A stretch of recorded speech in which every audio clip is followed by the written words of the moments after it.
Hi teacher, my name is Estefania Quintana and I'm going to present you my eating habits. Okay, my eating habits are mixed. I mean, sometimes I eat fast food like meat or some of fries, but I need to eat healthy like a lot of fruit or very few vegetables. So I try to eat both.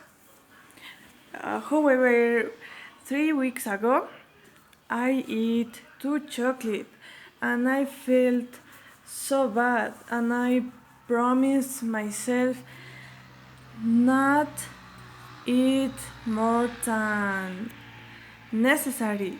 So now I try to eat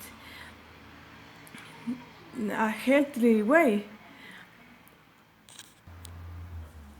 Actually, I eat a lot of fruit because I don't like the vegetables. So I try to eat more fruit than vegetables. And those are my eating habits. Thank you.